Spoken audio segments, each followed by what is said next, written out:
UP में 2022 में आगामी विधानसभा चुनाव होने वाले हैं, लेकिन इन विधानसभा चुनाव से पहले ही सियासी बिसातें बिछानी शुरू कर दी गई हैं। आज आगरा में आम आदमी पार्टी की तरफ से झंडा रैली निकाली कर इस दरमियान कई बड़े आरोप भाजपा के ऊपर लगाए गए और इस दौरान सबसे अहम बात है कि जिन मुद्दों पर चर्चा करने की बात कही गई और कहा गया कि आगामी चुनाव में आम आदमी पार्टी की तरफ से ये मुद्दे उठाए जाएंगे, वो मुद्दे आम जन सरोकार के मुद्दे थे। इसके बाद एक बड़ा सवाल खड़ा हुआ कि क्या अब उत्तर प्रदेश अपने चुनावी समीकरण से इतर जन सरोकार के मुद्दों पर चुनाव लड़ेगा। इस दरमियान क्या कुछ सिसोदिया जी की तरफ से कहा गया, पहले वो सुन लीजिए। उत्तर प्रदेश में रोजगार की हालत ये क्यों नहीं हो पाई है, या शिक्षा का स्तर इतना शानदार क्यों नहीं हो पाया है कि पढ़ने लिखने के बाद एक किसान का, एक मजदूर का, एक आम आदमी का बेटा एक अच्छी नौकरी पा सके। मैं उत्तर प्रदेश में जब आदरणीय मुख्यमंत्री जी ने उत्तर प्रदेश में चुनाव लड़ने का ऐलान किया था, तो उस वक्त उत्तर प्रदेश के शिक्षा मंत्री जी ने कहा था कि आप आइए, उत्तर प्रदेश में हमने स्कूल शानदार कर दिए हैं। हमने कहा कि देख लेते हैं।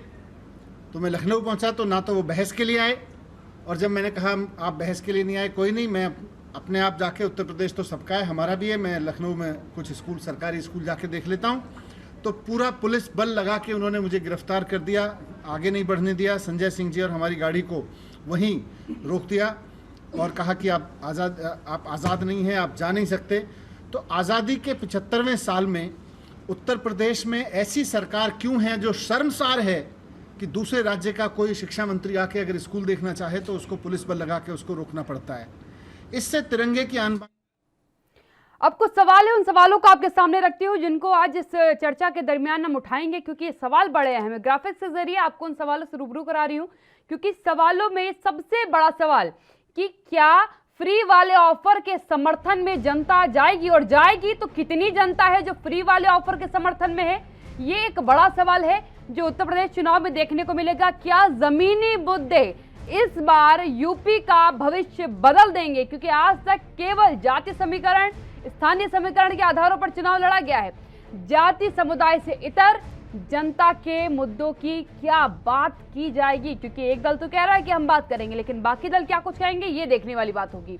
यूपी में असली चुनावी समीकरण 2022 में क्या होगा, जातीय समीकरण या फिर विकास के मुद्दे, प्राथमिक जरूरतें क्या प्राथमिक मुद्दे बन पाएंगे, क्योंकि आम आदमी पार्टी ने कहा है कि हम बेहतर अस्पताल, बेहतर शिक्षा, बेहतर स्वास्थ्य की सुविधाएं, ये सब आपको देंगे, और ये सभी जो हैं एक आम जीवन के लिए प्राथमिक चीजें हैं। प्राथमिक चीजों में एक अच्छी शिक्षा आती है, अच्छे स्वास्थ्य आता है, अच्छी व्यवस्थाएं आती हैं, अच्छी कानून व्यवस्था आती है, और अगर ये प्राथमिक चीजें व्यक्ति की पूर्ण होती हैं तो यकीनन जो राज्य की तस्वीर होती है वो बदल जाती है। अब सवाल ये है कि क्या इन सभी फैक्टर्स पर बात की जाएगी, क्योंकि यहाँ भी फ्री का दाव तो चला गया है। फ्री में बिजली को जो है एक लिमिट तक फ्री किया जाएगा, पानी में भी आपको थोड़ी सुविधा दी जाएगी, जिस प्रकार से दिल्ली के लोगों को सुविधा आम आदमी पार्टी की तरफ से दी गई है। उत्तराखंड में भी क्योंकि आगामी विधानसभा चुनाव लगे हुए हैं, तो वहाँ भी जो है 100, 300, 400 यूनिट पे जो है 3 राजनीतिक दलों ने अपने अपने हिसाब से जितनी जो यूनिट फ्री दे सकता था उसने उसका ऐलान किया है। अब क्योंकि चुनाव 5 राज्यों में होने वाले हैं और सबसे बड़ा राज्य उत्तर प्रदेश, सियासत बिल्कुल अलग, और सियासत का पैरामीटर ही बिल्कुल अलग है। यहाँ पर यहाँ चुना जाता है सत्ता को अपने हिसाब से।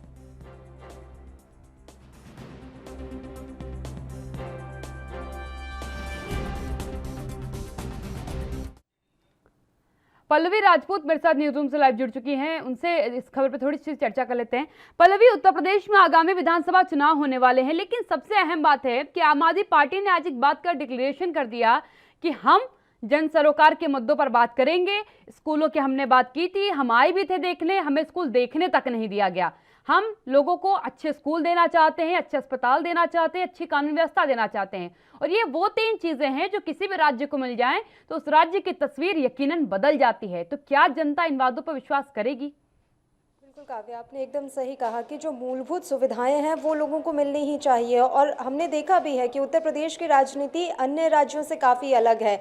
और यहाँ पर हम गरीबी की बात करें तो वो भी काफ़ी साफ तौर पर दिखाई देती है कि लोगों में गरीबी भी काफ़ी है। अब देखने वाली बात ये रहेगी कि जो वादे आम आदमी पार्टी की तरफ से किए जा रहे हैं वो कितना उन्हें पूरा कर पाती है। बात दिल्ली से कर लेते हैं। दिल्ली में जिस तरीके की सुविधाएं आम आदमी पार्टी सरकार की तरफ से दी गई हैं, उसी का नतीजा ये हुआ कि लगातार तीसरी बार केजरीवाल जो है दिल्ली में फिर से आ गए। तो साफ तौर पर वो दिल्ली का ही मॉडल लेकर हर राज्य में जाना चाहते हैं।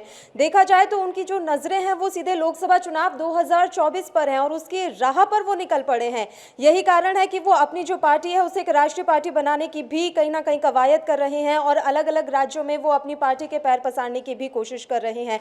दिल्ली मॉडल वो हर जगह साथ लेकर जा रहे हैं, चाहे वो फ्री बिजली का वादा हो, फ्री पानी का वादा हो, सड़कों का वादा हो, अच्छी शिक्षा का वादा हो। दिल्ली की हम बात करें तो वहां पर स्कूलों के हालात वाकई में काफी बेहतर हुए हैं। उसके अलावा फ्री बिजली, फ्री पानी तो हम सबने ही देखा है। तो इन वादों के साथ ही वो उत्तर प्रदेश की जनता को भी लुभाने की कोशिश कर रहे हैं। अब उत्तर प्रदेश की जनता जातिगत भावनाओं से हटकर जमीनी मुद्दों पर कितना जाएगी ये तो इस चुनाव में साफ हो जाएगा। लेकिन अगर हम अरविंद केजरीवाल की बात करें तो उन्होंने काफी सोच समझकर संजय सिंह को उत्तर प्रदेश का प्रभारी बनाया है, क्योंकि आम आदमी पार्टी के काफी वरिष्ठ नेता और अनुभवी नेता हैं संजय सिंह। ऐसे में जो कमान है वो उन्हीं के हाथों में सौंपी गई है। और सबसे बड़ी बात यह है कि वो लगातार सक्रिय रहे हैं। कई बार उनका दौरा हुआ, इस दौरान उन पर हमले भी हुए, कभी स्याही उन पर फेंकी गई, कभी उनकी गाड़ी पर भी हमला किया गया। ये तमाम तस्वीरें हमने देखी हैं। अपने अनुभवी नेता को अरविंद केजरीवाल ने उत्तर प्रदेश के चुनावों की सियासी जमीन को मजबूत करने के लिए उतारा है। और वो लगातार ये बात कह रहे हैं कि हम बेहतर शिक्षा, क्योंकि शिक्षा का जो स्तर है वो उत्तर प्रदेश में काफी नीचे है, काफी गिरा हुआ है। ऐसे में इस स्तर को सुधारने की कोशिश आम आदमी पार्टी की तरफ से की जा रही है। ये वादा उनकी तरफ से किया जा रहा है। साथ ही फ्री बिजली, क्योंकि बिजली की व्यवस्था भी ज्यादा अच्छी है नहीं उत्तर प्रदेश में। अगर हम ग्रामीण इलाकों की बात करें तो वहां पर आज भी बिजली की समस्या है। हमने कल ही देखा था कि किस तरीके से फर्रुखाबाद के जो किसान है वो गए थे, उन्होंने ज्ञापन सौंपा है क्योंकि लगातार वहां पर 3 दिन से बिजली नहीं आ रही थी। तो ऐसे में आम आदमी पार्टी ये चाहती है कि बिजली की सुविधा हम उत्तर प्रदेश के पूरे इलाकों में पहुंचाएं। हालांकि उत्तर प्रदेश बहुत बड़ा राज्य है, ये वादे किस तरीके से अरविंद केजरीवाल पूरे कर पाएंगे ये तो वो ही जाने। लेकिन पानी की भी सुविधा वो देने की बात कर रहे हैं। अब ये तो जनता के ऊपर निर्भर करता है कि वो जातिगत भावनाओं से इतर जो जमीनी मुद्दे हैं उन पर कितना ध्यान दे पाती है। पिछली बार की अगर हम बात करें तो जब उत्तर प्रदेश में विधानसभा चुनाव हुए थे तो तमाम जातिगत समीकरण ध्वस्त रह गए थे, क्योंकि जो ब्राह्मण था वो खुलकर भारतीय जनता पार्टी के पक्ष में आ गया था। लेकिन अब ब्राह्मणों की जो नाराजगी है वो भारतीय जनता पार्टी पर भारी पड़ सकती है। कवायद की जा रही है बीजेपी की तरफ से कि ब्राह्मणों को वो एकजुट कर ले, साध ले, लेकिन ये कवायद कितनी पूरी हो पाती है, क्या वो अपनी इस कवायद में सफल हो पाते हैं, ये देखने वाली बात रहेगी। लेकिन अभी जो आम आदमी पार्टी ने ताल ठोक दी है वो कहीं ना कहीं विधानसभा चुनावों को दिलचस्प यहां पर जरूर बना रही है। काव्या, बिल्कुल बलवी, यकीनन दिलचस्प इसलिए भी हो रहा है क्योंकि 4.5 साल के दरमियान तो कहीं पर भी विकास शब्द का नाम नहीं समझ में आया, ना सुनाई दिया। विकास दुबे जरूर एक बार बीच में गूंजा और बहुत तेजी से गूंजा और उस पर सीधे तौर पर ब्राह्मणवाद का आरोप लगाया गया, कहा गया कि आप ब्राह्मणों के दुश्मन बन चुके हैं। लेकिन विकास का नाम कहीं नजर नहीं आया। अब अंतिम समय में जो विकास का कार्ड आम आदमी पार्टी की तरफ से चला गया है, क्या आपको लगता है सफल हो पाएगा? क्योंकि उत्तर प्रदेश की राजनीति के इतिहास की अगर बात करें, पृष्ठभूमि की बात करें, तो यहाँ पर सबसे भारी अगर कुछ पड़ता है तो जाति समीकरण पड़ता है। हमेशा से क्षेत्रवाद और जाति समीकरण भारी पड़ा है। और अगर इस बीच एक नया एजेंडे के साथ एक नया राजनीतिक दल प्रयास कर रहा है, क्योंकि आम आदमी पार्टी पहली बार उत्तर प्रदेश में चुनाव लड़ने वाली है, उसके लिए कितना मुश्किल होगा अपने एजेंडे को सबसे बड़ा एजेंडा साबित करना। बिल्कुल काव्या, यहाँ पर ये देखना भी दिलचस्प है कि आम आदमी पार्टी ना सिर्फ विकास के मुद्दे पर बात कर रही है, वो जातिगत समीकरण भी साधने की कोशिश कर रही है। हमने देखा है संजय सिंह के कई बयानों को, सुना है आम आदमी पार्टी के प्रमुख अरविंद केजरीवाल के बयानों को। वो लगातार ये बात कहते रहे हैं कि ब्राह्मणों को नजरअंदाज करती आई है भारतीय जनता पार्टी। ना सिर्फ भारतीय जनता पार्टी, तमाम जो राजनीतिक दल उत्तर प्रदेश में सक्रिय रहे हैं उन्होंने ब्राह्मणों को नजरअंदाज किया है। ऐसे में हम जब आएंगे तो हम ब्राह्मणों पर खासा ध्यान देंगे। तो जातिगत समीकरण भी यहाँ साधने की कोशिश की जा रही है, क्योंकि विकास दुबे का जो मामला हुआ था उसके बाद ब्राह्मणों की नाराजगी साफ तौर पर देखने को मिली थी। ना सिर्फ विकास दुबे का मसला, कई ऐसे बीच में मामले उठे थे जहां पर ब्राह्मणों पर अत्याचार, ब्राह्मण उत्पीड़न की खबरों ने जोर पकड़ लिया था। ऐसे में आम आदमी पार्टी ब्राह्मणों को साधने की भी पूरी कोशिश कर रही है। उनकी तरफ से ये कवायद की जा रही है कि हम जातिगत समीकरणों को भी ध्यान में रखें। देखिए, दिल्ली की हम बात करें तो वहां पर यह बात कही जाती है कि जो अल्पसंख्यक है वो आम आदमी पार्टी के साथ ही है। वो ना भारतीय जनता पार्टी पर विश्वास करता है, ना ना कांग्रेस पर विश्वास करता है। और उसी विश्वास को लेकर आम आदमी पार्टी उत्तर प्रदेश के चुनावों में कूद पड़ी है। उन्हें लगता है कि जो अल्पसंख्यक समुदाय है वो दिल्ली का मॉडल देखकर उन पर विश्वास जरूर करेगा। और ब्राह्मण पहले से ही भारतीय जनता पार्टी से नाराज हैं, कांग्रेस का खास जनाधार वहां पर दिख नहीं रहा है। तो ऐसे में वो कोशिश कर रहे हैं कि अब ब्राह्मण जो समुदाय है उसे भी वो अपने पक्ष में ले लें। इसलिए बीच बीच में ब्राह्मणों को लेकर आम आदमी पार्टी की तरफ से बयानबाजी की भी जाती रही है। अब बात समाजवादी पार्टी की हम कर लेते हैं तो यादव उनके पक्के वोट बैंक माने जाते हैं। ब्राह्मणों को लेकर उनका भी कोई खास जनाधार दिखता नहीं है। कोशिश की जा रही है, बसपा की तरफ से भी कोशिश की जा रही है, ब्राह्मण सम्मेलन उनकी तरफ से आयोजित करवाए जा रहे हैं, लेकिन ये कोशिशें कितनी सफल हो पाएंगी ये तो देखिए चुनावों में पता चल पाएगा। वोट बैंक किसका क्या कुछ कहता है, ये जो तस्वीरें हैं वो वोट चुनावों के बाद ही साफ हो पाती है। जब वोटर निकलता है वो अपनी पार्टी को वोट देता है उसके बाद ही स्थिति साफ हो पाती है। लेकिन कोशिशें यहाँ पर पूरी तरीके से की जा रही हैं। लेकिन यहाँ पर आम आदमी पार्टी के लिए राह थोड़ी मुश्किल हो सकती है क्योंकि उत्तर प्रदेश बहुत बड़ा राज्य है, वहां पहले से ही छोटे छोटे कई दल बैठे हुए हैं और बड़े दल भी हैं जो अपनी ताल पहले से ठोक कर बैठे हुए हैं। तो ऐसे में राह मुश्किल है आम आदमी पार्टी की कि इतने सारे दलों के बीच में आप किस तरीके से अपनी जगह बना पाएंगे। समाजवादी पार्टी इस समय जमकर उभर कर सामने आ रही है। जो टक्कर मानी जा रही है वो सीधे भारतीय जनता पार्टी और समाजवादी पार्टी के बीच मानी जा रही है। बसपा का भी इस बार कोई खास जनाधार दिख नहीं रहा है। तो ऐसे में बीजेपी और सपा के बीच में आम आदमी पार्टी खुद का किस तरीके से सियासी जमीन मजबूत कर पाएगी ये देखने वाली बात रहेगी। राह मुश्किल है लेकिन नामुमकिन नहीं है क्योंकि हमने देखा है कि आम आदमी पार्टी अब दिल्ली से निकलकर अलग अलग राज्यों में बेहतर प्रदर्शन कर रही है। गुजरात के उपचुनाव हम भूले नहीं है, वहां पर काफी अच्छा प्रदर्शन आम आदमी पार्टी की तरफ से किया गया है। तो ऐसे में अब पूरी कोशिश है आम आदमी पार्टी की कि वो किस तरीके से उत्तर प्रदेश में भी उत्तर प्रदेश का सियासी समीकरण भी बदल पाए और वहां की विचारधाराओं को भी बदल पाए। यकीन धन्यवाद पल्लवी मेरे साथ जुड़ने के लिए। पल्लवी राजपूत मेरे साथ न्यूज़रूम से जुड़ी हुई थी, उन्होंने बिल्कुल ब्रीफली आपको जानकारी दी कि किस तरीके से आम आदमी पार्टी ने बाकी राज्यों में भी अपनी किस्मत आजमाई है और वहां उनको एक बेहतर परिणाम निकलकर सामने आए हैं। लेकिन उत्तर प्रदेश की राजनीति की अगर बात करें तो हमेशा से कहा गया कि उत्तर प्रदेश उन राज्यों में शामिल होता है जहां का बच्चा बच्चा राजनीति को समझता है और राजनीति किस तरीके से चलती है ये उत्तर प्रदेश निर्धारित करता है। इसीलिए कहा जाता है कि अगर आपको दिल्ली की गद्दी पर विराजमान होना है तो आपको उत्तर प्रदेश के गलियारे से होकर के गुजरना पड़ेगा और उस गलियारे पे असर इतना डालना पड़ेगा कि आपको दिल्ली की सत्ता मिल जाए। ये पहचान है उत्तर प्रदेश और बिहार की। और अब आजमानी जहां किस्मत आम आदमी पार्टी जारी है वो उत्तर प्रदेश की भूमि है, यानी जहां सबसे ज्यादा राजनीति को समझा और परखा जाता है। अब यहाँ एक और अहम बात आती है क्योंकि युवा भी कई बड़ी तादाद में उत्तर प्रदेश में है और इस समय उत्तर प्रदेश को लेकर के लगातार कई अवधारणाएं हैं, कई बयानबाजियां चल रही हैं, उनको भी युवा सुन रहे हैं। तो कहीं ना कहीं विकास और रोजगार का मुद्दा भी युवाओं के लिए एक बड़ा मुद्दा माना जाएगा।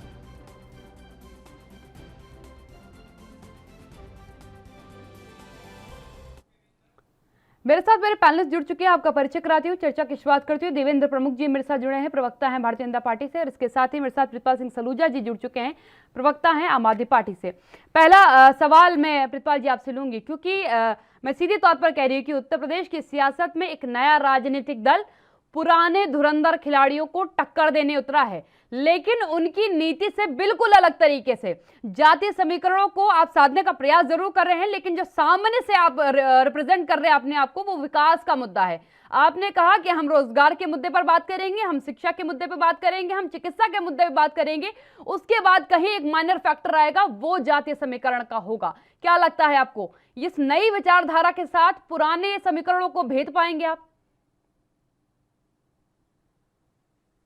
स्वतंत्रता दिवस का आनंद भोग रहा है। देश के अंदर अब 75वें हम लोग स्वतंत्रता का लोकार्पण कर चुके हैं। एक तरह से हमारे माननीय प्रधानमंत्री ने भी कहा कि 75वीं ये हम स्वतंत्रता का आनंद मान रहे हैं। इसी बीच में उत्तर प्रदेश में चुनाव होने जा रहा है जी। उस जगह पर जहां पर तिरंगे के नाम से आई हुई भारतीय जनता पार्टी, जिन्होंने 2017 में अपने भाषण में कहा था कि अगर कब्रिस्तान है तो शमशान क्यों नहीं, इन्होंने पूरे उत्तर प्रदेश के 403 विधानसभाओं में कब्रिस्तान को इस कोरोना काल में लाके दिखा दिया।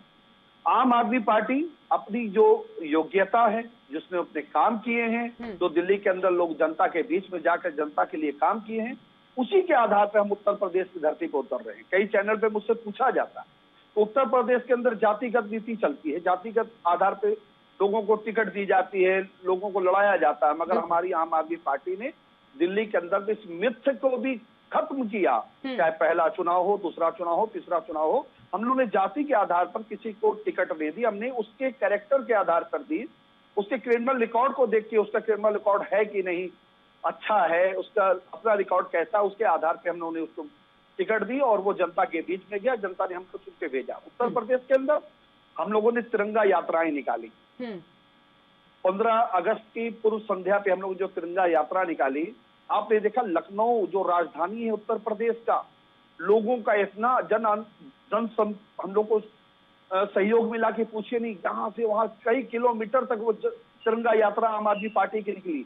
आम आदमी पार्टी के साथ अभी उत्तर प्रदेश की जनता जोड़ना चाहती है, सभी को उसने मौका दे के देख लिया। अब वो चाहते हैं कि उत्तर प्रदेश में भी जो 75वीं हम लोग स्वतंत्रता दिवस हम मना रहे हैं वो सही मायने में बने। क्या हम सही मायने में काव्या जी आजाद हो पाए हैं? हम लोग आजादी प्राप्त कर पाए हैं कि हम समान शिक्षा, सरकारी शिक्षा, अच्छी शिक्षा अपने बच्चों को दे पाए? क्या हम समान स्वास्थ्य सेवाएं अपने लोगों को दे पाए? अगर वो कर पाए तभी हम 75वीं स्वतंत्रता दिवस पे बहुत आनंदित होकर काम करें। हम लोग आम आदमी पार्टी ऐसा काम करेगी जब 76वीं स्वतंत्रता तो आपका कहने का मतलब है कि भारतीय जनता पार्टी की तरफ से एक बेहतर शिक्षा, बेहतर स्वास्थ्य के लिए, बेहतर कानून व्यवस्था के लिए कोई कार्य नहीं किया गया 4.5 साल में, क्योंकि अब तो इनके पास समय ही बहुत कम बचा है। काव्या जी, जो डलहौजी ना कर सका वो काम कर देंगे। अगर दे दो इनको कमीशन तो ये हिंदुस्तान नीलाम कर देंगे। ये वो भारतीय जनता पार्टी है जिसने रेल बेच दी, सेल बेच दी, LIC बेच दी, FIC बेच दी, एयरपोर्ट बेच दिया, पोर्ट बेच दिया। क्या छोड़ा देश का इन्होंने? क्या तिरंगे के नाम पर ये देश को किसी तरह बचा? उत्तर प्रदेश की धरती के ऊपर क्या समान शिक्षा है? क्या आप ये महिलाएं उत्तर प्रदेश में रहती हैं, क्या आपको सुरक्षा के आभास महसूस होता है उत्तर प्रदेश की धरती में या गलियों में चलने के लिए? उत्तर प्रदेश में तिरंगे का सही मायने अगर कोई पैदा करेगा वो आम आदमी पार्टी तिरंगे का अधिकार वो उत्तर प्रदेश में लेके आएगी, युवाओं को नौकरियां देगी, देवेंद्र जी सुरक्षा देगी। अब क्या कहेंगे, क्योंकि एक नया राजनीतिक दल जिसने शुरुआत तो दिल्ली से की, लेकिन अभी तक जहां जहां उसने भाग्य आजमाया उसका परिणाम बेहतर निकला है। अब उत्तर प्रदेश में भी वो दमखम के साथ बैठी है और सीधी तौर पर कह रही है कि हमने तो सूबे को आकर के चैलेंज किया था, सूबे में बैठी सत्ता को चैलेंज किया था कि हमें अपने बेहतर स्कूलों को दिखा दीजिए, हमें अपने बेहतर अस्पतालों को दिखा दीजिए, सरकारी हो, प्राइवेट की बात नहीं की थी, सरकारी। और उन्हें उनका जजमेंट तक नहीं लेने दिया गया, उनको देखने तक नहीं दिया गया, उन्हें रोक दिया गया।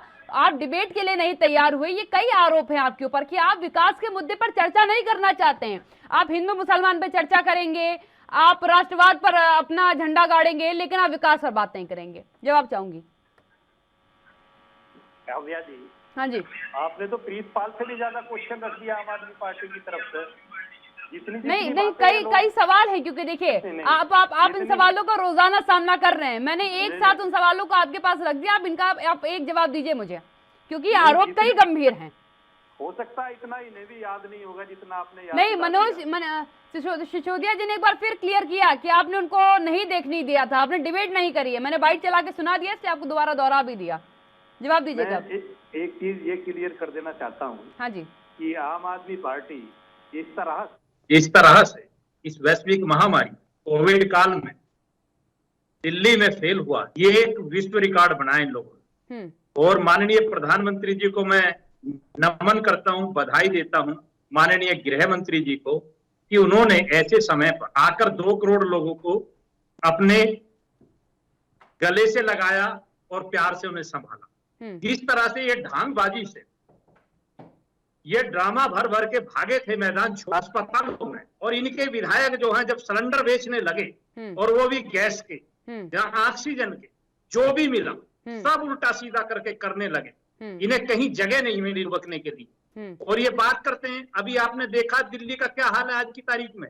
दिल्ली में 60 से 70% कॉलोनियों में आज भी निकलने के लिए रास्ते नहीं है, सिर्फ 4 बारिश के बाद। दिल्ली की जो हालत हो रही है, दिल्ली को इन्होंने नरक बना दिया। देश की राजधानी है दिल्ली। अरे स्कूल कॉलेजों की बात करते हैं लोग उत्तर प्रदेश में। उत्तर प्रदेश तो दुनिया का सबसे बड़ा राज्य है, दुनिया का बड़ा राज्य यूं कहूंगा कि आबादी में 16वां नंबर आता अपने आप में उत्तर प्रदेश का। अपने आप में एक देश के बराबर है, एक देश की बराबर है। 24 करोड़ लोग जहां निवास करते हो, 2 करोड़ लोगों से तुलना आप पे 2 करोड़ लोग संभले नहीं। एक स्कूल आप ढंग का बना नहीं सके दिल्ली में। एक कमरे में आपने 1-1 करोड़ रुपया खर्च किया और जब उसकी जांच हुई तो मौके पर वहां कुछ नहीं मिला। आप स्मार्ट क्लास की बात करते थे, स्मार्ट कॉलेज की बात करते थे, स्मार्ट हॉस्पिटल्स की बात करते थे। अरे कोरोना काल में देखा था सही क्या हाल था दिल्ली के हॉस्पिटलों का। दिल्ली के लोगों को जब जगह नहीं मिली तो उत्तर प्रदेश के जाकर आपके दिल्ली के लोगों ने इलाज कराया है। आप हम पर उंगली उठा रहे हैं, उत्तर प्रदेश ने संभाला आपको। अरे दुनिया ने सराहा है उत्तर प्रदेश को। माननीय मुख्यमंत्री योगी आदित्यनाथ की मांग की गई है। एक विकसित देश के सांसद डेपुटेशन के माध्यम से ऑस्ट्रेलिया के सांसदों ने आकर कहा है कि ऐसे मुख्यमंत्री की तो हमको भी जरूरत है, हम भी सराहना करते हैं। और इनको शर्म नहीं आती है, बेवजह की बात उठाते हैं। अरे चुनाव लड़ो, लोकतंत्र में आपका अधिकार है। आइए आप, हमसे तो 100 दल लड़ रहे हैं, आप किधर लड़ोगे? आप लड़कर तो आए, अपनी स्थिति देखकर तो आए, पंजाब में देखकर आए, गुजरात में जहां जहां गए सब जगह देखकर आए। उत्तर प्रदेश में स्वागत है। देवेंद्र जी, एक सवाल का जवाब चाहूंगी आपका किस मॉडल पर चुनाव लड़ते हैं। देवेंद्र जी, एक सवाल का जवाब चाहूंगी क्योंकि सत्ता की कुर्सी पर आप बैठे हुए हैं। 2022 का चुनावी समीकरण क्या होगा? क्या होगा? विकास होगा? विकास से बात होगी? काव्या जी, मैं स्पष्ट कर देता हूँ जी। आपने बहुत अच्छा क्वेश्चन किया। हम सबसे प्रदेश में, इस देश में सबसे बड़े प्रदेश के निवासी हैं। हमने अपने आप को स्थापित किया। हमारे प्रदेश के जो हालात थे आपको भी पता है, पूरे मीडिया को पता है कि हम जो है, जब से हमारी 2017 से ये लेकर सरकार चली है उत्तर प्रदेश में, उत्तर प्रदेश की बात कर रहा हूं मैं, पूरे देश की नहीं कर रहा। हमने क्राइम से लेकर उत्तर प्रदेश के विकास को दिशा देने का काम किया, जिसमें 2 वर्ष हमारे बहुत कीमती कोविड काल में चले गए। वहां एक हमारी परीक्षा हुई, हमारे माननीय मुख्यमंत्री जी की परीक्षा हुई। एक बार केजरीवाल जी को हल्का सा कोविड हुआ, सालों तक नजर नहीं पड़े, प्रदेश में नजर नहीं पड़े। और यह माननीय मुख्यमंत्री जी अस्पतालों का 24 करोड़ लोगों का दौरा करते, रात और दिन 24 घंटे की सेवा में खड़े रहे और अपनी हॉस्पिटल से लेकर आपने मेरे सवाल का जवाब नहीं दिया लगाए और इन्होंने ऑक्सीजन के प्लांट्स में अपने मेरे सवाल का जवाब नहीं दिया। हमने उत्तर प्रदेश को संभाला है। ये मेरे सवाल का जवाब नहीं। मेरा सवाल केवल इतना था कि क्या 2022 में मुझे मंच से विकास की बात सुनाई देगी, या उस दरमियान जो हो चुका है उसके नाते वोट मांगा जाएगा, या वहां भी राष्ट्रवाद की बात होगी, हिंदुत्व की बात होगी, या फिर जाति समीकरण होंगे? सुनिए, 4.5 वर्ष में हमने उत्तर प्रदेश को विकास दिया है। हमारे पास विकास की इतनी लंबी कड़ी है, अगर हम खोलना शुरू कर दे तो 4 से 5 घंटे। मैं वही पूछ रही हूँ कि वे कामों पर आप गिनती गिनवाएंगे या विकास की बात करेंगे कि और बेहतर दिया जाएगा, इस आधार पर दिया जाएगा? नहीं, हम जितना हमने किया है, मैं एक चीज और काव्या जी क्लियर करूंगा, जितना हमने किया है उससे बेटर पर हम चुनाव लड़ेंगे, और बेटर के बाद हम उस पर बेस्ट पर भी जाएंगे। ठीक है, क्योंकि गुड हमने किया है, बेटर हम हैं, और बेस्ट की हम तैयारी कर रहे हैं। यकीन है। ठीक है प्रितपाल जी, गुड वर्क इन्होंने किया है, बेटर की कंडीशन में चल रहे हैं, और बेस्ट इनका टारगेट है। अब बताइए।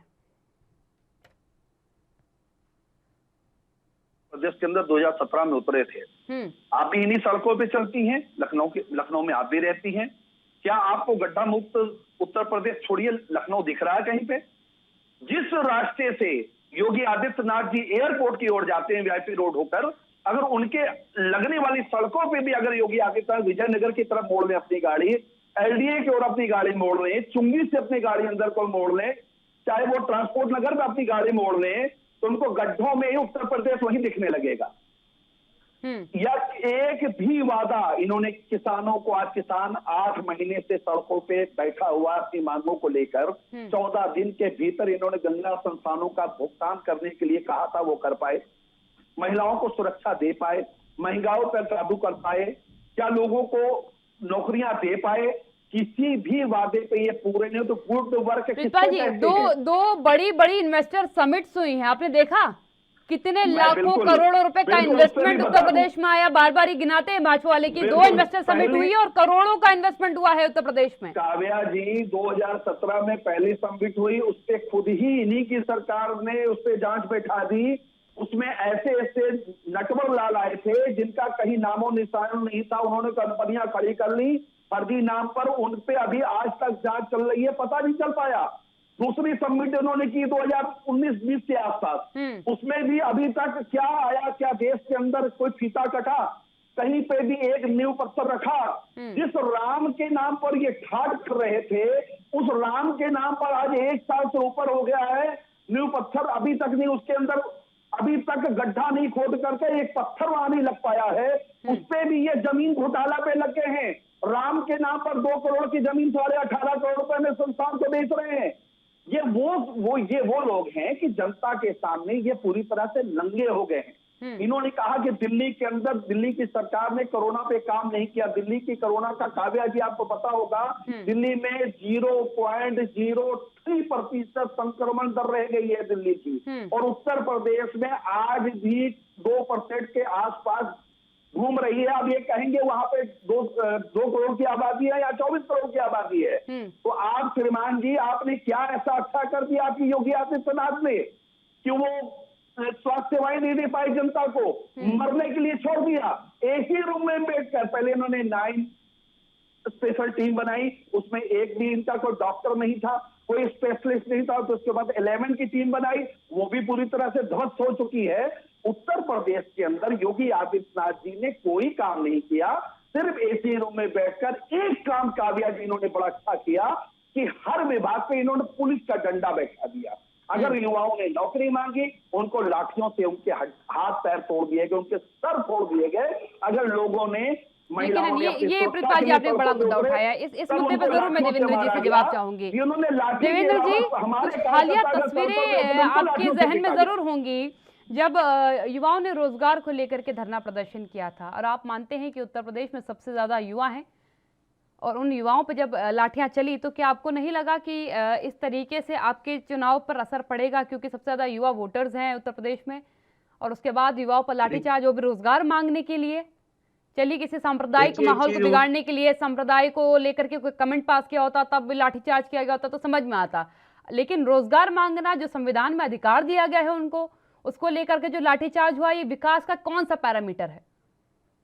जी एक चीज और मैं क्लियर कर देना चाहता हूं। हाँ जी। कि आपने युवाओं की भी बात की है, कानून व्यवस्था की भी बात की है। नहीं, मैंने भी केवल युवाओं की बात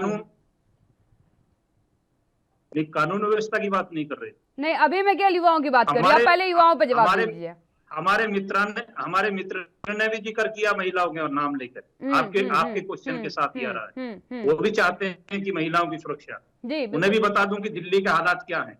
दिल्ली में महिला और बेटियों के साथ जो हो रहा है वो सारा देश को पता है। दिल्ली 2 करोड़ की आबादी का देश है, दिल्ली का दिल है, देश का दिल, और उसकी सुरक्षा कानून व्यवस्था का जो मामला है ना, इनके लोग इस तरीके से धरना प्रदर्शन इनके एमएलए करते हैं। 70% से ज्यादा दागी एमएलए लोग की सरकार है दिल्ली।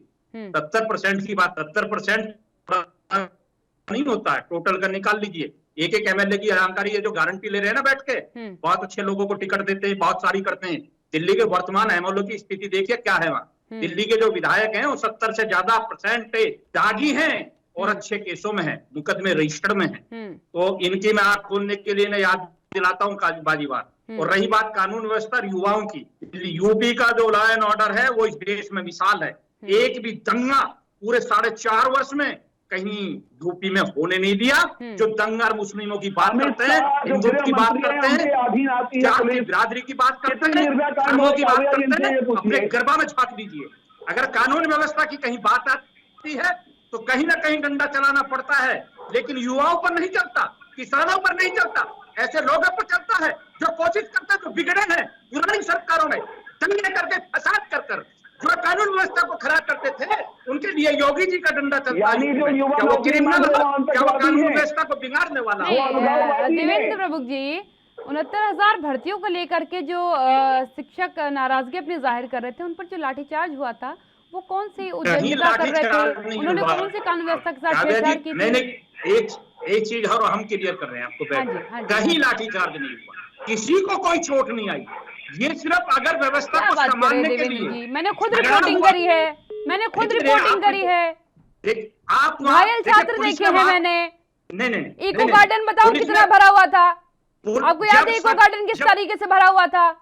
मैं थी वहां पे, आप मुझे मत बताइए ये बात की लाठीचार्ज हुआ नहीं हुआ, मारा पीटा नहीं पीटा, सब देखा मैंने। नहीं, गालियां नहीं दी थी पुलिस ने उन छात्रों को। मैं कभी एक्सपेक्ट नहीं कर सकता, मैं नहीं कर सकता। मैं आपको व्यक्तिगत वीडियो भिजवाऊंगी। अगर जब लाखों की लोगों को व्यवस्थित करने के लिए अगर कोई झगड़ा फिसाद हुआ है तो उसकी मैं वो झगड़ा था, लेकिन लाठीचार्ज, लॉ एंड ऑर्डर या सरकार का कोई आदेश ऐसा नहीं हुआ।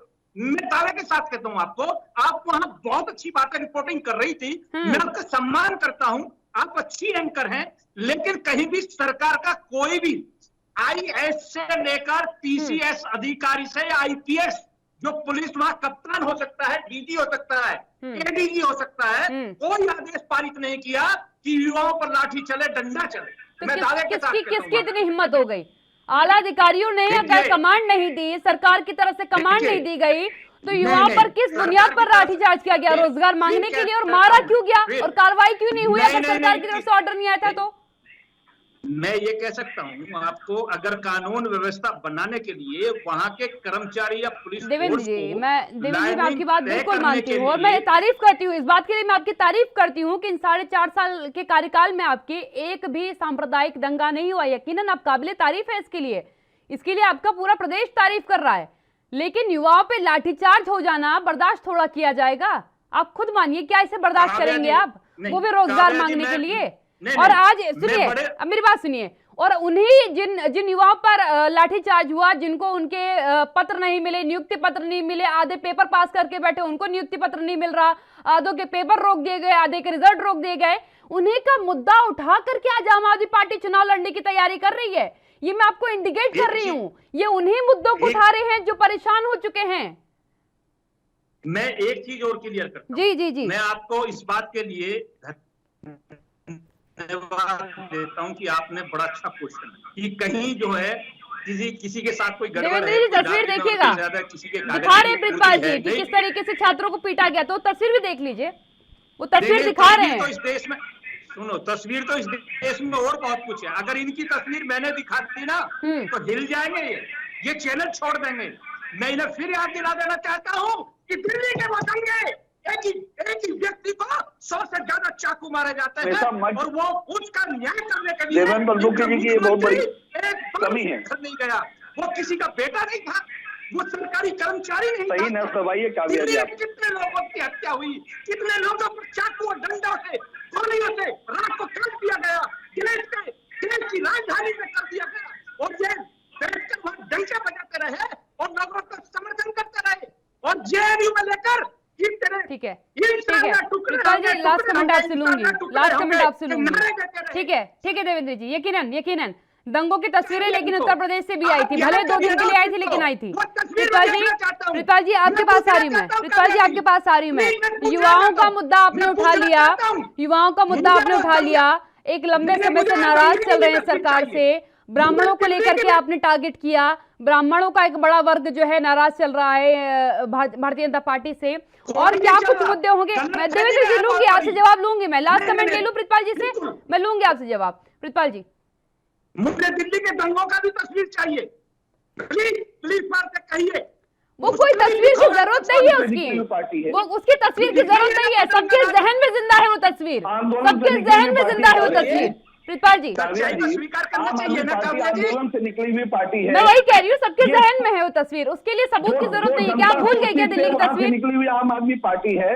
आम आदमी पार्टी सही मायने में 75वीं जो स्वतंत्रता दिवस हमारा देश मना रहा है, उसकी परिकल्पना उत्तर प्रदेश में करके दिखाएगी। आम आदमी पार्टी अच्छी शिक्षा के लिए काम करेगी, अच्छे सरकारी स्वास्थ्य के लिए काम करेगी, युवाओं को नौकरियां देगी, अच्छी अच्छी यूनिवर्सिटियां बनेगी, महिलाओं को सुरक्षा देगी। दिल्ली के अंदर हमने इसको करके दिखाया।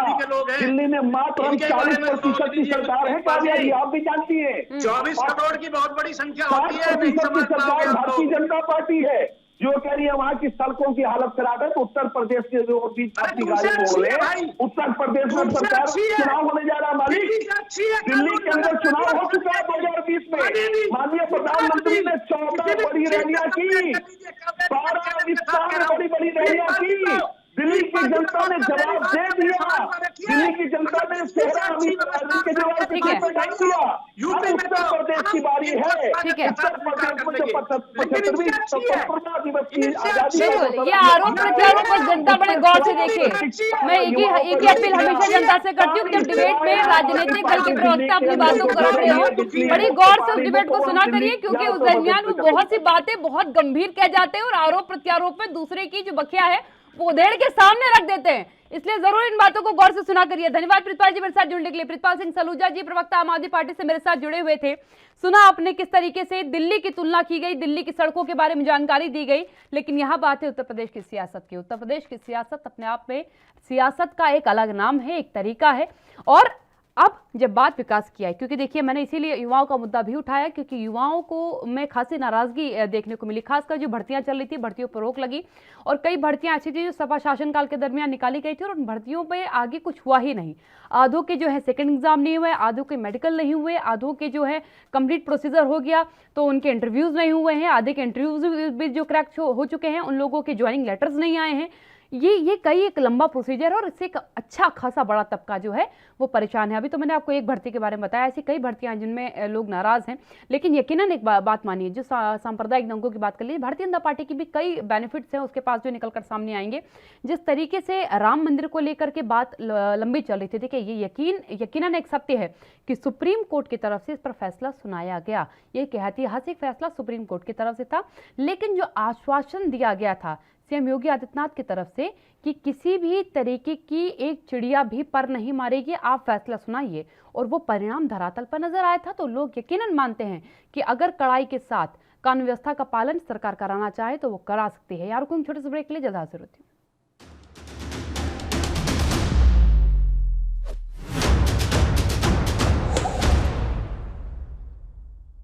ब्रेक के बाद आपका स्वागत है। चर्चा को आगे बढ़ाऊंगी। सपा से मेरे साथ अतुल सक्सेना जी जुड़ चुके हैं, उनसे भी चर्चा कर लेते हैं।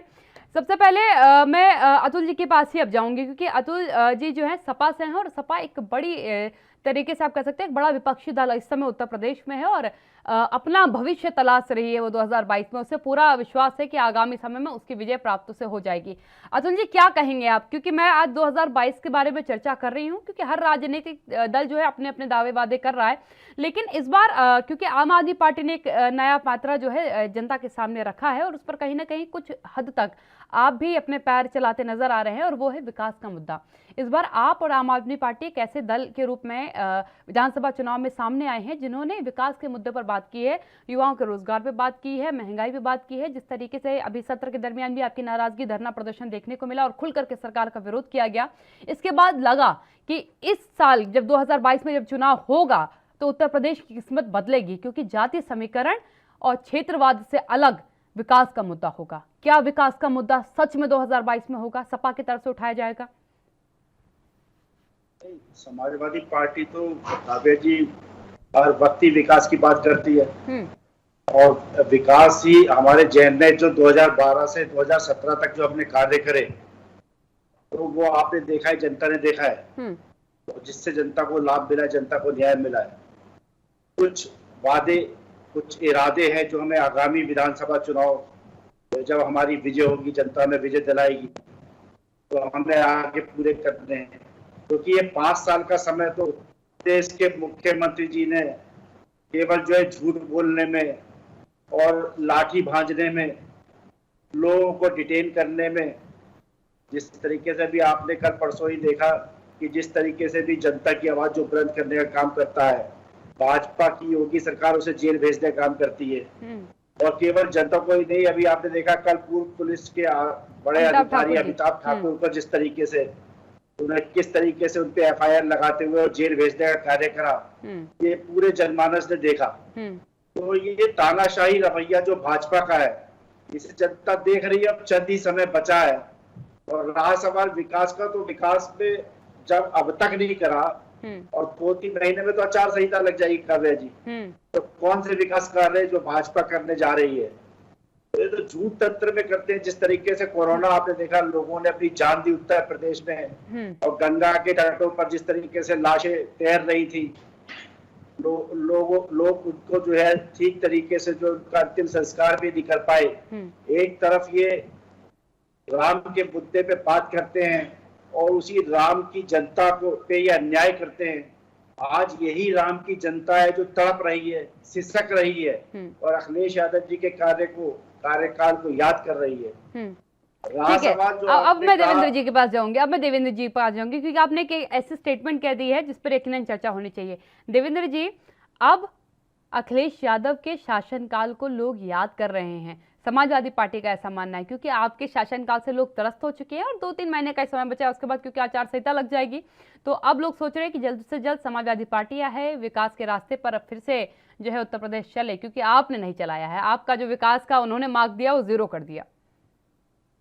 भव्या जी याद तो हम भी कर रहे हैं अखिलेश जी के कार्यकाल को, और जनता भी करेगी, क्योंकि जो हालात थे वो याद करने लायक है। इसे भुलाया नहीं जा सकता कि बेटियों के कैसे बलात्कार होते थे और किस तरह से क्राइम का हालात ये था कि वर्तमान विधायक से लेकर बड़े बड़े नेता जो है सम्मिलित होते थे घोटालों में, और उनको जो संरक्षण मिलता था वो पहली बार एक इतिहास बना है देश में कि माननीय योगी जी ने यह भी बताया है कि अब तक नेताओं की संपत्ति खतरे में थी, गुंडों की भी खतरे में पड़ सकती, इस तरह से कार्रवाई हुई है। और वो उस तरह के जो है किले बने हुए थे जो ध्वस्त हुए हैं, एक विश्वास जगह है, एक जगह है, ईमानदारी से कैसे काम और क्राइम को किस तरह से बिठाया है। इनसे कहिए थोड़ा तसल्ली रखिए, जब इनका नंबर आए खूब बताए, मैं चुप बैठ के सुनता हूँ और बाद में अपनी बात रखता हूँ। जी जी, जो भी आप मुंह भर के बोलना, खूब बोलना, भाजपा के खिलाफ कोई दिक्कत नहीं है। बाद में अतुल जी जानना चाह रहे हैं कि आपने क्या विकास कार्य किए हैं, वो विकासों का आपका ब्यौरा चाहते हैं। मैं अतुल जी को बता देना चाहता हूँ कि जितना क्राइम, जितने गड्ढे, जितना इन्होंने क्षेत्र को पीछे भेजा था, उसमें आज क्षेत्र की आज चर्चा होती है उत्तर प्रदेश की कि ऑस्ट्रेलिया के सांसद आकर कहते हैं कि योगी जैसा शासन ये तो हमें भी पसंद आया, ये तो हमारा भी मॉडल बनता है। तो एक विकसित देश के जब डेप्यूटेशन सांसद बोल रहे हैं तो हमारे लिए गौरवान्वित बात है, क्योंकि योगी जी हम सबके मुख्यमंत्री हैं।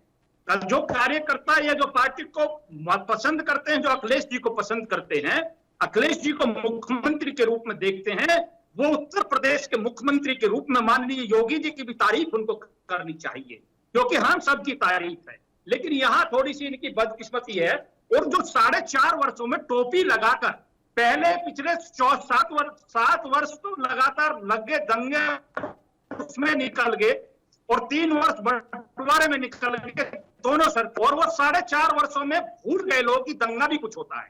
इन 4.5 वर्ष में ना हिंदू ना कोई किसी तरीके का दंगा नहीं, फसाद नहीं, संपत्ति नहीं जमा, ये हमारी उपलब्धि है। लोगों के लिए काम करना, पिछड़ा जो गन्ने का रेट है 1.5 लाख करोड़ रुपया जो लगा पड़ा था, खासकर पश्चिम की बीलों में, वो सबको उनका भुगतान कराना जो 60 वर्ष से हिसाब नहीं हुआ था।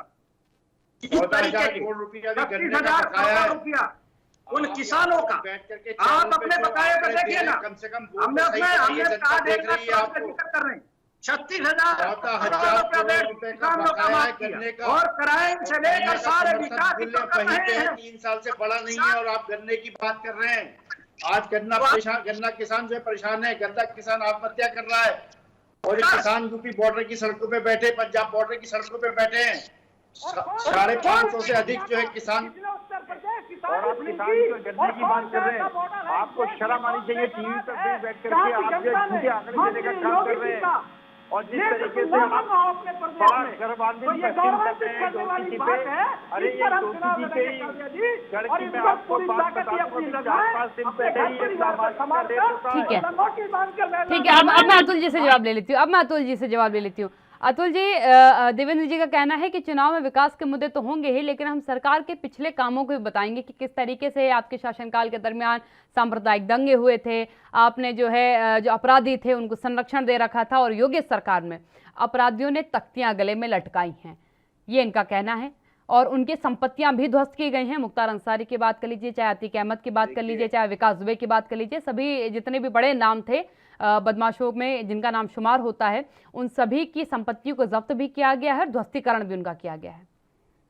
देखिए काव्या जी, उत्तर प्रदेश में संपत्ति जो ध्वस्त करी जाती है वो धर्म जाति को देख के करी जाती है। आप देखिए योगी राज में इतने गुंडे पल रहे हैं, उनकी संपत्ति पे तो बुलडोजर नहीं चलाया जाता है। तो ये धर्म जाति देख करके जो बुलडोजर चलाने का काम जो भाजपा करती है, ये किसी से छुपा नहीं है। अभी जो है भाजपा के मेरे साथी बड़ा गर्व कर रहे थे यूपी के मुख्यमंत्री पे, तो उनको ये बताना चाहता हूँ कि योगी जी के गोरखपुर के गढ़ में ही, जहां से वो सांसद भी हैं, विधायक भी रहे हैं, आप देखिए वहां पे गोरखपुर में ही गोरख धंधा चल रहा है। अभी 4 दिन पहले ही वहां पे एक नाबालिग के साथ रेप हो जाता है, और वो भी कब होता है, जब बुधवार को 17 पुलिस के जिले के 17 पुलिस थानों में जो है वहां पे लॉ एंड ऑर्डर को लेकर के मीटिंग चल रही होती है, और अगले दिन बृहस्पतिवार की सुबह पता चलता है कि एक नाबालिग के साथ रेप हो जाता है। इस तरीके के लॉ एंड ऑर्डर की मीटिंग करते हैं आप, जिस जिले में मीटिंग करते हैं वहां पे ही रेप हो जाता है। जितने अपराध, जितने बलात्कार की घटनाएं उत्तर प्रदेश में 2017 से अब तक बढ़ी हैं, ये आंकड़े स्पष्ट हैं। और जिस तरीके से अन्याय, अत्याचार, जुल्म जाती हुआ है, जो आप नारी के सम्मान की बात करते हैं, नारी के कपड़े फाड़ने का काम आप लोग करते हैं, और आप लोकतंत्र की बात करते हैं, लोकतंत्र की हत्या में आप विश्वास रखते हैं। जहां तक उत्तर प्रदेश में आगामी विधानसभा चुनाव में आने की बात है, जनता ने अपना जो स्पष्ट मैंडेट है वो पंचायत के चुनाव में दे दिया, तभी तो 3024 सीटों में से आपको मात्र 500 सीटें मिली। परंतु आपने उस जनता के मैंडेट को भी तानाशाही रवैये से हटा करके जिला पंचायत सदस्यों की कुर्सी अपने छल बल अपने प्रत्याशियों को बैठाने का काम करा। तो ये लोकतंत्र की हत्या है कि नहीं है, मैं जानना चाहता हूँ। एक सवाल अतुल जी मेरा आपसे होगा, क्योंकि अभी हाल ही में मुख्तार अंसारी के बड़े भाई ने आपके दल का दामन थामा है अपने बेटे के साथ। उसको लेकर के भारतीय जनता पार्टी के कई बड़े नेताओं ने एक सवाल पूछा है कि क्यों आखिरकार जिन लोगों के परिवार का संबंध जो है बदमाशों से होता है, गुंडई से होता है, दबंगई से होता है, वो जाकर के सपा का ही दामन थाम लेते हैं। क्या लगता है आपको, ये भी एक बड़ा मुद्दा बनेगा क्या विधानसभा चुनाव के दरमियान? देखिए काव्या जी, आप समझ सकती हैं जब भाजपा के पास कुछ कहने के लिए नहीं होता है तो वो इस तरीके की मनगढ़ंत कहानियां, स्टोरियां बनाया करके जनता को कंफ्यूज करने का काम करते हैं। आप ये बताइए, समाजवादी पार्टी में आस्था रखते हुए सिबकतुल्ला साहब ने जो मोहम्मदाबाद सीट से अतुल जी, आपको रोकना चाहूंगी क्योंकि ब्रेक का वक्त हो गया, ब्रेक का वक्त हो गया है। एक छोटा सा ब्रेक लेती हूँ, जल्द हाजिर होती हूँ।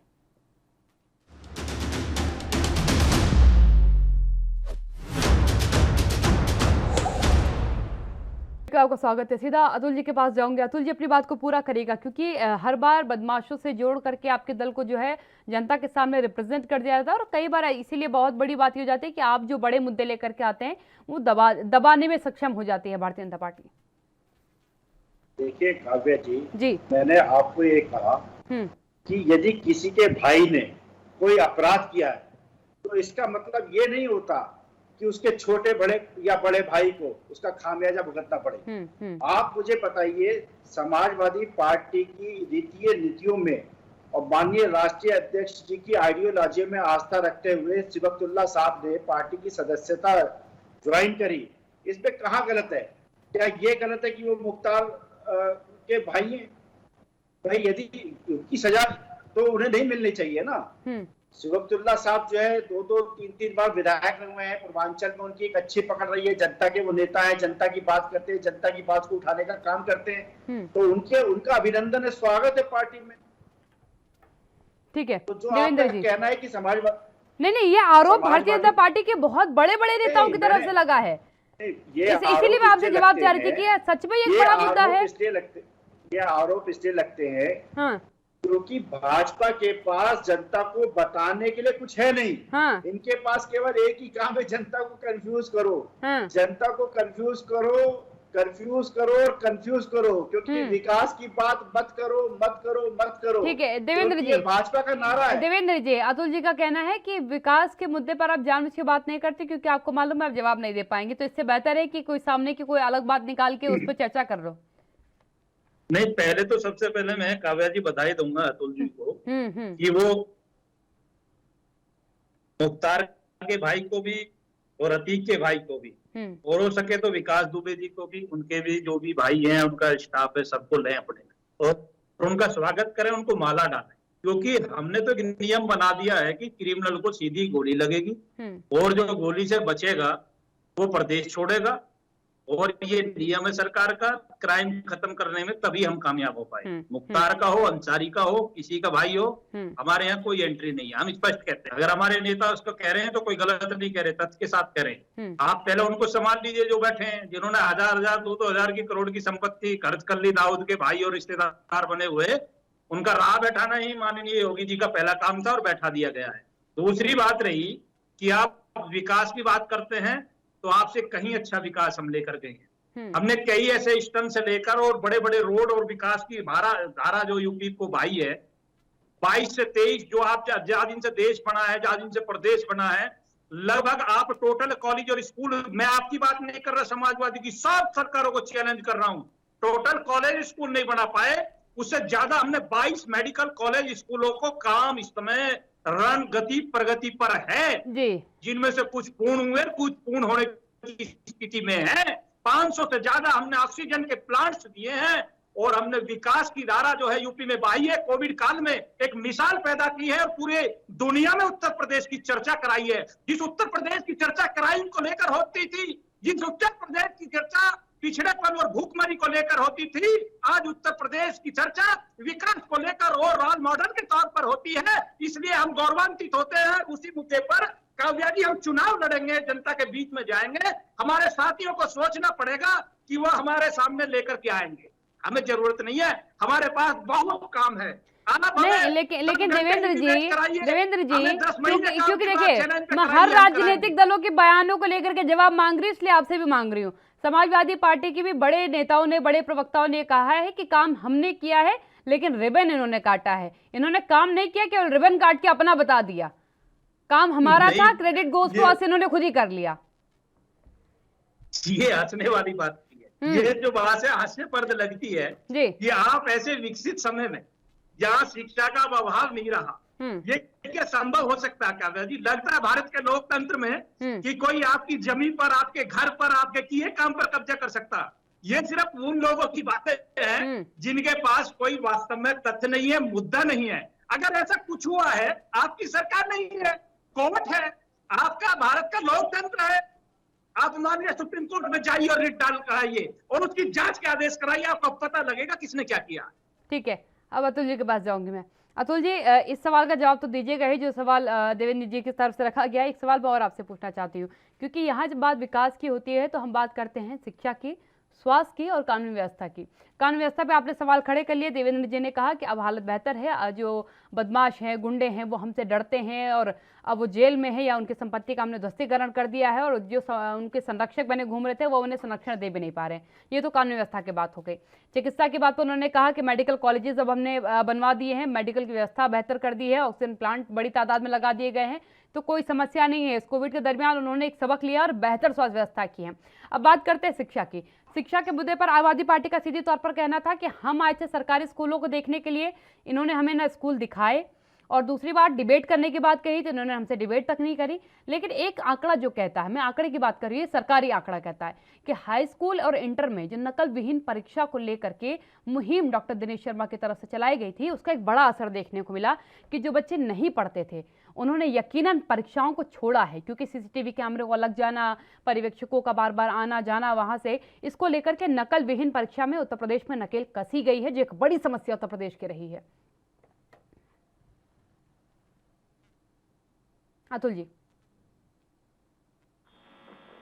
काव्या जी, आपको मेरी आवाज मिल पा रही है? हाँ जी, बिल्कुल मिल पा रही है। आप अपना जवाब दीजिए। काव्या जी, जैसा देखिए, जैसा कि अभी देवेंद्र भाई ने कहा, तो ये इनकी मजबूरी है कि इन्हें अपनी पार्टी को डिफेंड करना है। अदरवाइज आप देखिए कि जहां तक एक ठोको नीति की जो उत्तर प्रदेश में योगी जी ने चलाई और धर्म जाति देख करके जो है फर्जी एनकाउंटर करने का काम किया, तो ये सबके सामने है। नंबर एक, चिकित्सा के ये गुणगान कर रहे हैं कि 500 ऑक्सीजन प्लांट लगाए। मैं अपने भाई से जानना चाहता हूँ, अप्रैल मई के महीने में 1-1 लाख रुपए का ऑक्सीजन सिलेंडर मिलता था देवेंद्र भाई, तब आपके योगी आदित्यनाथ कहाँ थे? आप कहाँ थे? भाजपा के तमाम नेतागण कहाँ थे? जिस शिक्षा की आप बात करते हैं, उत्तर प्रदेश में मिड डे मील में मिलावट होने का काम आपकी सरकार कराती है। अरे आपको तो इतनी भी शर्म नहीं आती कि जो बच्चों को खाना है कम से कम उसमें तो भ्रष्टाचार न करें, क्योंकि ये बच्चे देश का भविष्य हैं। कल इन्हीं बच्चों ने आगे आकर के देश को संभालना है और आप इनके खाने में तक मिलावट करने का काम करते हैं। आपने देखा कितने बच्चों की डेथ हुई मिलावटी खाने खाने से। और जिस तरीके का आपने देखा कि देवेंद्र जी ने यह कहा कि चिकित्सा वाली बात पे भी, ऑक्सीजन वाली बात पे, जैसे मैंने आपको बताया, और कितने लोगों को हम अब कोरोना काल में बचा सकते थे, परंतु इनके इंफ्रास्ट्रक्चर फेलियर के कारण हमने अपनों को खोया है। परंतु इसका दर्द इन्हें नहीं होगा। लेकिन अतुल जी, क्योंकि इनका मैनेजमेंट अपना फेलियर कोई नहीं तो खोया है। मोस्ट ऑफ द राज्यों में हुआ ना। मैनेजमेंट फेलियर तो हर सरकार की तरफ से किया गया, क्योंकि सरकारें, उन्होंने पहले तो कभी सोचा ही नहीं था कि ऐसी आफत आएगी भी, और ऐसी आफत आएगी तो विचार तो छोड़िए, उन्होंने कभी ये भी नहीं सोचा था कि मेडिकल व्यवस्थाओं को वो सशक्त करने की जरूरत है, क्योंकि यकीनन कोई देश नहीं चाहता कि अच्छा, उसकी ये बड़ी तादाद में बताइए। नागरिक जो है अस्पतालों में भर्ती हो जाए। लेकिन एक तैयारी नाम की कोई चीज होती है जो आज तक तो नहीं थी, लेकिन अब जरूर बेहतर हुई है, ये तो आप मानेंगे। काव्या जी, यदि आप मेरा 2 साल पुरानों का किसी चैनल का वीडियो उठा लेंगे तो आपको उस पर लग जाएगा। जब राफेल की डील हुई थी तो मैंने इनसे कहा था एक चैनल पे, फुटेज आपको मैं व्हाट्सएप कर दूंगा, कि ये राफेल खरीदते तो रहते हैं, इसका उपयोग तो करते नहीं है। इससे बढ़िया तो मेडिकल सेवाएं जो हमारी बेकार चल रही हैं, इसको ही उठाने का काम करिए। और देखिए, वो आज मेडिकल इंफ्रास्ट्रक्चर जो इनका फेलियर है, यदि मेडिकल इंफ्रास्ट्रक्चर पे ये लोग ध्यान दे देते, केंद्र की सरकार ध्यान दे बेहतर देती स्थिति या होती। स्टेट की ठीक है, सरकार समय ध्यान क्योंकि मेरे पास देती, समाप्त हो रहा तो है। आज हमारे देवेंद्र प्रमुख जी, लोग लास्ट नहीं कमेंट जाते। चाहूंगी, लास्ट कमेंट फटाक से दीजिएगा। देखिए, मैं एक ही चीज कहूंगा लास्ट कमेंट में। आपने मुझे 2 मिनट का या 2 चुनावी सेकंड का समय दे रहे 30 हो। सेकंड का समय दिया मैंने आपको मात्र। नहीं, 30 सेकंड में अपनी बात खत्म कर देता हूँ। जी जी। मैं उत्तर प्रदेश में स्पष्ट कह चुका हूँ, पहले अपनी बात को दोहराना चाहता हूँ कि हम विकास, सुशासन और अपने जो कार्य हमने 4.5 वर्ष में किए हैं उन पर चुनाव लड़ेंगे। न जाति, न धर्म, न व्यक्ति, न विशेष, बिल्कुल शानदार तरीके से पारदर्शिता से तो आप फेल हो जाएंगे। अतुल सेना जी, विकास के नाम पे बिना लास्ट कमेंट के आपने लास्ट कमेंट दे दिया कि अगर सरकार इन मुद्दों पर नहीं उतरी तो फेल हो जाएगी। चलिए, ठीक है। दोनों मेहमानों को बहुत धन्यवाद मेरे साथ चर्चा में शामिल होने के लिए। यकीनन आज प्रसन्नता हुई, इस बात की प्रसन्नता हुई कि उत्तर प्रदेश की सियासत से जितने भी प्रवक्ता मेरे साथ जुड़े, सबने आज बात करी विकास की, सबने बात करी रोजगार की, युवाओं के लिए अच्छे अस्पताल की। सबसे अच्छी बात यह रही, शिक्षा की बात की गई, रोजगार की बात की गई, अस्पताल की बात की गई, कानून व्यवस्था की बात की गई, जिसके बाद यकीनन ये लगता है कि अब 2022 के जो चुनाव होगा उसमें मुद्दा बदलेगा। जाति समीकरण नहीं, इस बार विकास का डंका बजेगा उत्तर प्रदेश में। राष्ट्रधर्म में फिलहाल इतना ही। आप बने रहिए एनबी न्यूज के साथ। नमस्कार।